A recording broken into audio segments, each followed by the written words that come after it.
मैं doctor JS. Randhawa, Jaipur से एक होम्योपैथ। कॉलरा की जो 5वीं स्टेज है, जिसे स्टेज ऑफ सीक्वल कहते हैं या परिणाम अवस्था कहते हैं, ये ज़्यादातर उस समय दिखाई देती है जब रोगी अस्वस्थता प्राप्त करता है, या मोस्टली ये एलोपैथिक दवाइयाँ या होम्योपैथिक दवाई भी अगर गलत रूप से उसको दी गई हो और इन गड़बड़ दवाइयों के कारण अगर रोग दूर होने के जगह वो सप्रेस हो जाए और केवल लक्षण दब जाते हैं या असंपूर्ण प्रतिक्रिया अगर हो जाती है, तो ये अवस्था स्टेज ऑफ सीक्वल्स आरंभ हो जाती हैं। इसमें अक्सर देखा जाता है कि इसमें नए नए उपसर्ग पैदा होने शुरू हो जाते हैं। जैसे इसके अंदर बुखार आ सकता है, उसको बुखार के साथ में उसको कंपी लग सकती है, पेशाब उसका रुकता है, यूरेमिया हो सकता है उसको। इसके अलावा उसका हिचकी आती रहती है, रेस्टलेसनेस हो सकती है उसको, एस्थीनिया उसको हो सकता है। इसके अलावा और भी उसको जो लक्षण हैं जिसके अंदर उसको कई बार इन्फ्लामेशन भी हो जाता है, खून के दस्त भी आ सकते हैं, पेट फूलना हो सकता है और हिचकी वगैरह भी आती रहती है। ये सारे उपसर्ग इसके सीक्वल्स के अंदर ही आते हैं।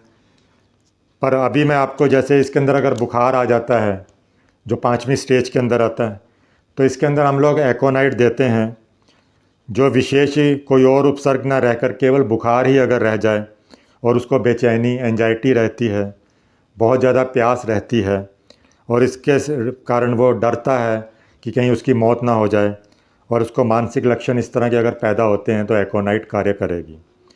बेलाडोना के अंदर भी मस्तिष्क के जो लक्षण हैं वो इसमें होते हैं।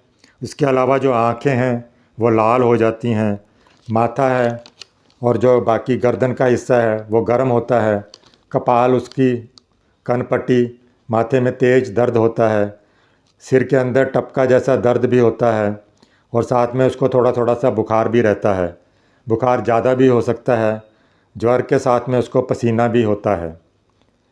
मस्केरियन मेडिसिन के अंदर जो विकार हैं, केवल भौंक से उठ जाता है, मतलब सोया सोया वो अचानक उठ जाएगा, शराबी की तरह के भाव उसके अंदर रहते हैं, इधर उधर गिर सकता है और फिर कुछ समय के बाद में वो सो भी जाता है। पेशाब इसके अंदर बंद हो जाता है, हाथ पैर ठंडे हो जाते हैं, सांस लेने में कष्ट होता है। ये सब जो अवस्थाएं हैं ये बेलाडोना, हायोस्काइमस, स्ट्रेमोनियम आदि दवाइयों के अंदर भी आती हैं। और यहाँ तक मैं अगर कहूँ कि एगेरिकस मेडिसिन है, अगर उससे भी लाभ ना हो तो मस्केरियन दिया जाता है। रस्टॉक्स के अंदर भी बुखार है।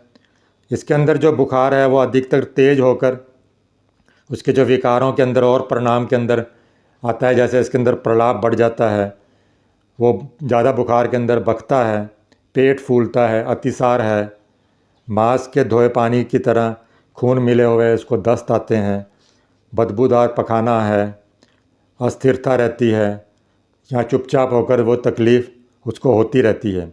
इसी वजह से वो या तो करवट या इस करवट उस करवट को बदलता रहता है, छटपटाता रहता है। विकारों में कभी कभी वो रोता भी है, कभी काटने को भी दौड़ता है, भूख में वो भूल के अंदर बकता भी है, आँख की पुतली इसमें छोटी हो जाती है, कपाल के अंदर पसीना होता है, नींद का भाव बना रहता है, कभी कभी मोह भी आ जाता है, जीभ जो है वो सूखी होती है। इन लक्षणों को भी ध्यान में रखना चाहिए। रस्टॉक्स के अंदर जो शरीर है, चेहरा है, लाल रंग का दिखाई देता है, सर्दी खांसी रहने पर लाल रंग का बलगम भी निकलता है, अतिसार के अंदर तेज़ बुखार रहता है। तो रस्टॉक्स और बुखार कम रहने पर एसिड फॉस का प्रयोग किया जा सकता है। व्रेटम के अंदर भी बुखार है, जो बेलाडोना की तरह प्रायः सभी लक्षणों में, या फिर केवल उसके आंखें लाल ना रहने पर इसकी ज़रूरत पड़ती है। इसके अलावा स्टेज ऑफ सीक्वल के अंदर जो बुखार है उसके अंदर हम लोग बेलाडोना भी दे सकते हैं। और इसके अलावा अगर बुखार के साथ में उसको लंग्स के ऊपर भी रोग का आक्रमण हुआ है तो ब्राइनिया और फॉस्फोरस भी लाभदायक होती है। पाकस्थली पर अगर आक्रमण हुआ है और उसके साथ में उसको जलन है, बर्निंग सेंसेशन है, तो आर्सेनिक और नक्स वोमिका दी जा सकती है। कैप्सिकम भी इसमें दी जाती है। छोटी आंत पर अगर इसका रोग का आक्रमण होता है तो मर्क्यूरिस देते हैं, बेलाडोना है, नक्स वोमिका है। और अगर बड़ी आंत पर यह रोग का आक्रमण होता है और उसके साथ में रक्त के लक्षण भी आते हैं दस्त के अंदर, तो मर्क कोर है, नक्स वोमिका, इपिकाक, कार्बोवेज लाभदायक होती है। बुखार के साथ में अगर पेशाब बंद हो जाए एकोनाइट के बाद में, तो कैंथेरिस दे सकते हैं, टेरिबिंथ भी दे सकते हैं। अगर वॉर्म्स के कारण बुखार आ रहा है तो दांत के अंदर वो यहाँ कड़कड़ की आवाज़ भी करता है सोते वक्त, नाक खुजलता रहता है, मुंह से पानी निकलता है, अध खुली आँखों में वो प्रलाप करता है, नोज़िया वोमिटिंग के लक्षण भी होते हैं, तो सिना दे सकते हैं। उसके अलावा स्पाइजीलिया है, स्टेनम दे सकते हैं। विकार लक्षण, ये जो और लक्षण है उसके अंदर, उसको अगर मेंटली लक्षण आते हैं साथ में बुखार के, तो हायोस्काइमस दे सकते हैं, स्ट्रेमोनियम अगेरिकस दी जाती है। बुखार के साथ में कोई और उपसर्ग या जटिलता ना रहने पर रस्टॉक्स आप दे सकते हैं, एसिड फोस है, ये प्रधान दवाइयाँ कहलाती हैं। इस अवस्था में रोगी के सिर की ओर, कपाल की ओर कई बार दही मिला ठंडा पानी की पट्टी भी आप लगा सकते हैं, उससे भी बुखार उसका कुछ उतर जाता है। पानी के साथ में थोड़ी रेक्टिफाइड स्पिरिट भी आप मिलाकर या विनीगर, सिरका भी मिलाकर उसकी पट्टी भी लगाएं तो लाभदायक होता है। बुखार थोड़ा अधिक रहने पर आंखें लाल रहती हैं तो आइस बैग वगैरह भी यूज़ कर सकते हैं। इसके अंदर हमें मेन यही देखना है कि अगर ये मस्तिष्क के अंदर इन्फ्लामेशन हो जाए, मेनिंजाइटिस जैसे सिम्टम भी इसमें आ जाएं, माथे के ऊपर पानी की पट्टी देने की व्यवस्था करते रहें, आइस बैग वगैरह लगाते रहें। लेकिन अगर पेट या छाती में इन्फ्लामेशन है, उससे अंदर जो पानी की जो आइस बैग्स हैं या पट्टी है वो लगाने की ज़्यादा ज़रूरत नहीं पड़ती है। या अगर सिर के अंदर बुखार ज़्यादा हो रहा है तभी ये ज़्यादा फ़ायदेमंद होगी। इसके अलावा अगर निमोनिया है छाती के अंदर, इसकी पट्टी लगाने को नहीं लगाना चाहिए, वहाँ पे ये स्पंजिंग नहीं करनी चाहिए, क्योंकि निमोनिया के अंदर पानी के कारण ये उसका जो इन्फ्लामेशन है वो बढ़ सकता है। इसके अलावा स्टेज ऑफ सीक्वल्स के अंदर कई बार इन्फ्लामेशन भी बढ़ जाती है। जो प्रतिक्रिया अवस्था के अंदर जो बुखार आता है वो तेज़ होकर वो अगर कुछ देर तक ठहर जाता है तो उससे शरीर के अंदर के जो ऑर्गन्स हैं उसके अंदर इन्फ्लामेशन शुरू हो जाता है। इसके अंदर अगर लंग्स के अंदर इन्फ्लामेशन हो जाए तो ब्राइनिया, फॉस्फोरस, एंटीमटार्ट और सल्फ़र लाभदायक होती है। अगर पकाशय के अंदर, जीआईटिस के अंदर अगर ये इन्फ्लामेशन हो जाए, इंटेस्टाइन के अंदर इन्फ्लामेशन हो जाए, तो आर्सेनिक, नक्स वोमिका और इपिकाक लाभदायक है। अगर लीवर के अंदर इन्फ्लामेशन हो जाता है तो ब्राइनिया, मर्क्यूरियस, नक्स वोमिका और चैलिडोनियम कार्य करेगी।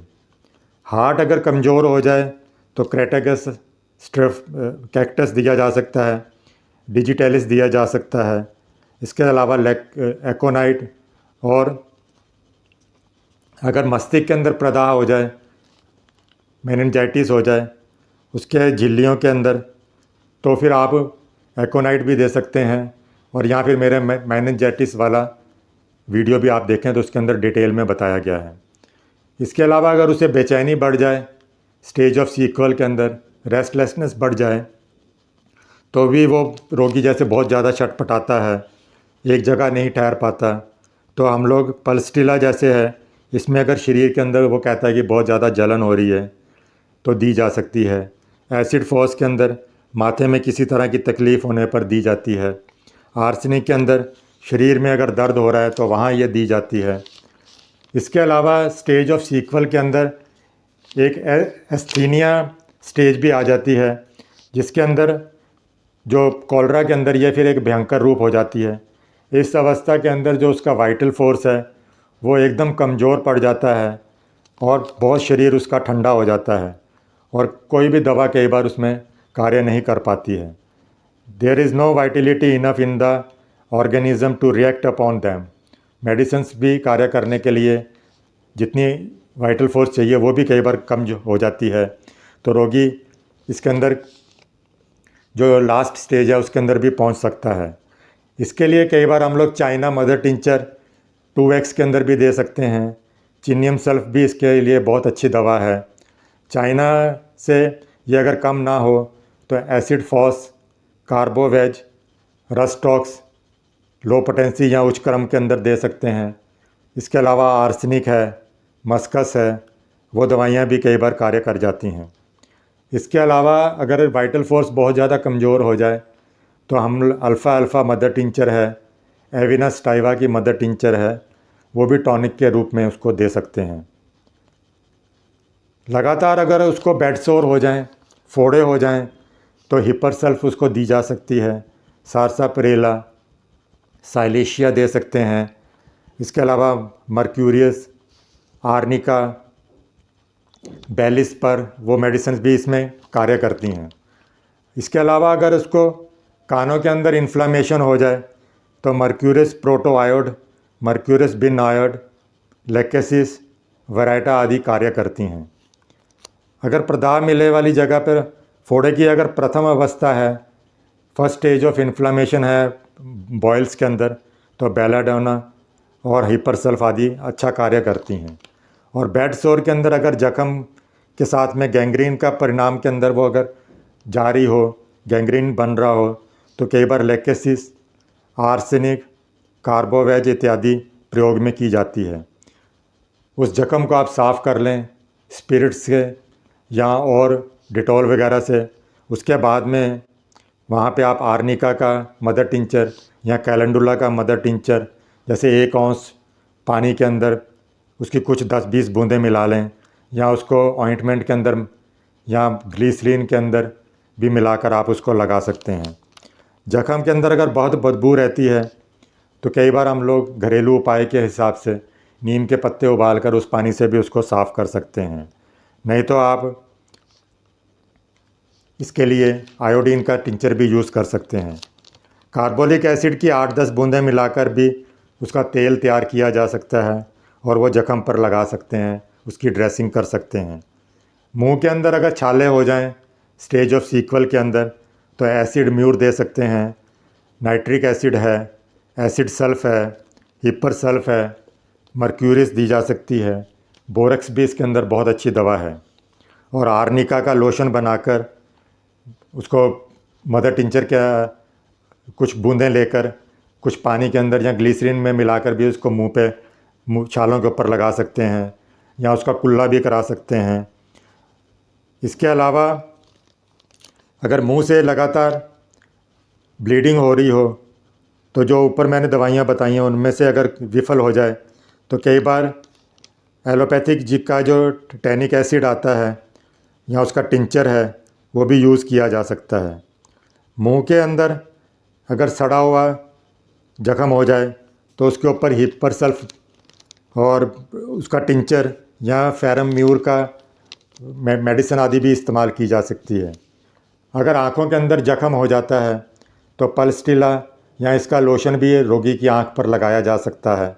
इससे फ़ायदा ना होने पर argentum nitricum, nitric acid, euphrasia, mercsol, hepar sulph, graphites, arsenic, kali bichrome आदि की व्यवस्था भी कर सकते हैं।